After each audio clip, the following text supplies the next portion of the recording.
and we don't want to have Russia there. We don't want to have China there. And by the way, we don't want Russia or China going to Greenland, which if we don't take Greenland, you're going to have Russia or China as your next door neighbor. That's not going to happen. How much money are you thinking of giving people in Greenland to get them on board with a possible U.S. I'm not talking about money for Greenland yet. I might talk about that.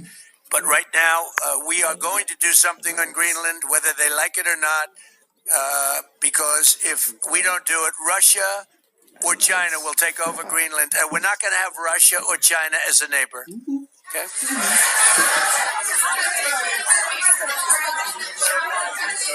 I would like to make a deal, the easy way, but if we don't do it the easy way, we're going to do it the hard way.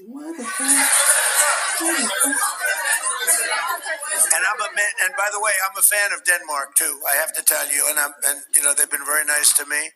I'm a big fan, but the fact that they had a boat land there 500 years ago doesn't mean that they own the land.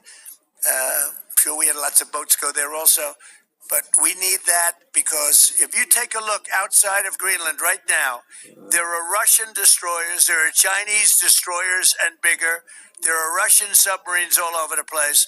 We're not going to have Russia or China occupy Greenland, and that's what they're going to do if we don't. So we're going to be doing something with Greenland, either the nice way or the more difficult way. Please, go ahead, ma'am. Mr. President, is it so important to you to own it when you have a military presence there, which you could expand to affect security? Because when we own it, we defend it. You don't defend leases the same way. You have to own it. With a nation, look at what happened with Obama, with that horrible deal they made with Iran. It was a short-term deal. It was like a 9-year deal. Countries can't make 9-year deals or even 100-year deals. Countries have to have ownership. And you defend ownership, you don't defend leases. And we'll have to defend Greenland. If we don't do it, China or Russia will. It's not going to happen. We are not going to have, and I like China, I like Russia, I love the people of China, I love the people of Russia. I get along very well with President Putin, but I'm very disappointed in him. I get along very well with President Xi. I'm going to go over to China in April, but I don't want them as a neighbor in Greenland. Not going to happen. And by the way, and NATO's got to understand that. I'm all for NATO. I saved NATO. If it weren't for me, you wouldn't have a NATO right now. But we're not going to allow Russia or China to occupy Greenland, and that's what's going to happen if we don't.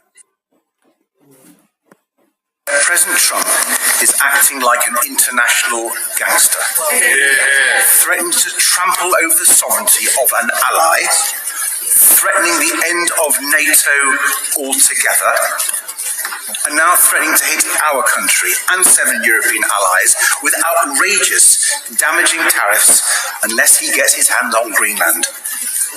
This is an incredibly grave moment for the United Kingdom, Europe and our world. Without provocation or justification, the President of the United States is attacking our economy, our livelihoods and our security.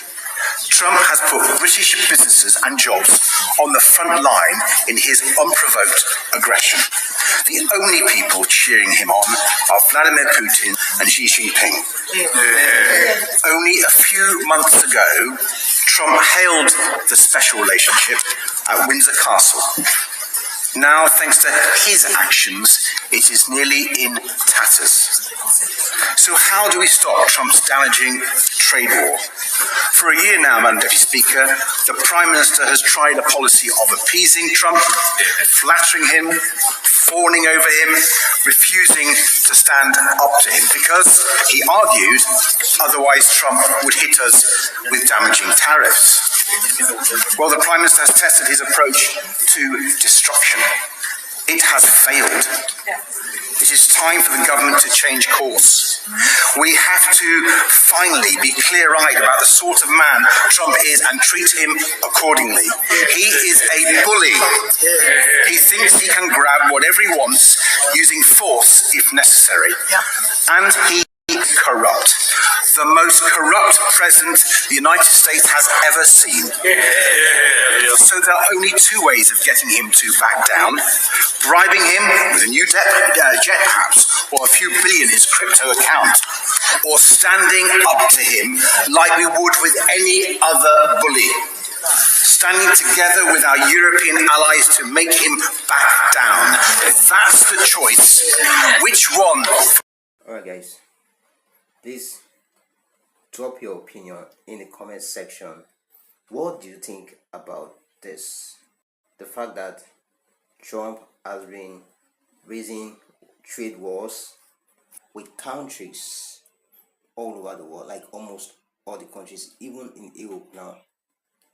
They are not comfortable with what the man is doing. Okay, so do well to drop your opinion in the comment section.